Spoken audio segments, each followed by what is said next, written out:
एकमात्र स्टेट हम रहे होंगे जिन्होंने उस दिन भारत की भाषा के लिए भी कह दिया था कि हाँ हम हिंदी पढ़ लेंगे। बाकी किसी ने नहीं कहा। भारत के तमाम राज्य, पंजाब करा था हमें पंजाबी पढ़नी है, गुजरात करा हमें गुजराती पढ़नी है, महाराष्ट्र करा हमें मराठी पढ़नी है, साउथ करा हमें अपनी पढ़नी है, नॉर्थ ईस्ट करा हमें अपनी पढ़नी है, बंगाल करा बंगाली पढ़नी है, उड़ीसा करा उड़िया पढ़नी है। दुर्भाग्य हमारे पक्ष में आया कि हम भारतीय हिंदी स्टेट घोषित कर दिए। नई शिक्षा नीति आई और नई शिक्षा नीति के अंदर कहा गया कि भारत के तमाम बच्चे 5वीं तक अपनी मातृभाषा के अंदर पढ़ेंगे। मुझे बड़ा रोना आ रहा था कि उसमें मातृभाषा के नाम पर हमारी मातृभाषा हिंदी लिखी हुई है, हमारी नहीं है। हमने नेहरू जी की बात मानी थी, हमने इस देश की एकता, अखंडता, सुरक्षा के लिए अपनी जीभ कटवाई थी। हम हिंदी राज्य नहीं है, हमारी एक लैंग्वेज थी, हमारी एक मदर टंग थी, पर हमने भारत के लिए उस दिन हमारी मदर टंग खोई। किसी ने जीभ भी कटाई है भारत के लिए तो हम है।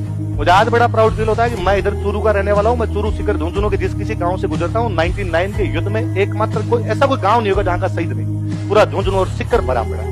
मैं कभी जोधपुर के शेरगढ़ की तरफ निकल जाता हूँ, गांव के अंदर शहीद होंगे। और ये तमाम राजस्थान की स्थिति है। हम आज भी, हमारा सिंगल आदमी कभी नहीं कहता कि हमें भारत से लगना। और 100 प्रॉब्लम होगी हमारे यहाँ पर, हमने कभी इस बात को लेकर समझौता नहीं। अच्छा, लोग कई बार और कहते हैं कि यार ये जहाँ प्रॉब्लम चलती है ना, जैसे कश्मीर में प्रॉब्लम चलती है कि वहां पे मुस्लिम मेजोरिटी है, मुस्लिम्स रहते हैं इसलिए वहां पर प्रॉब्लम होगी, या पंजाब के अंदर चलती है तो वहां पे सिख मेजोरिटी है, थोड़े अलग धर्म के लोग रहते हैं इसलिए प्रॉब्लम होगी। मैं कहता हूँ हमारे 4 जिले इस बाउंड्री के ऊपर आते हैं बड़े तौर पे। गंगानगर आता है, बीकानेर आता है, बाड़मेर आता है, जैसलमेर आता है। पूरी बाउंड्री मुसलमानों और सिखों से भरी पड़ी है, तो भी नहीं। पूरी बाउंड्री पर हमारे मुस्लिम और सिख है, पर हमारे वालों तो ये भी नहीं कहा। इसका मतलब तुम्हारे लॉजिक भेद भौंतरे हैं, तुम्हारे लॉजिक बहुत ही अजीब से है। तुम उन लॉजिक को देना भी नहीं चाहते कि तुम्हारी समस्या क्या है। नहीं तो तुम समस्याओं की जड़ों में जाना चाहते। यदि वो समस्या जो तुम गिनाते हो वो फिर हमारे राजस्थान में भी, पर हमारा कोई भी आदमी इस प्रकार की बातें नहीं कर रहा है। तो आज के बाद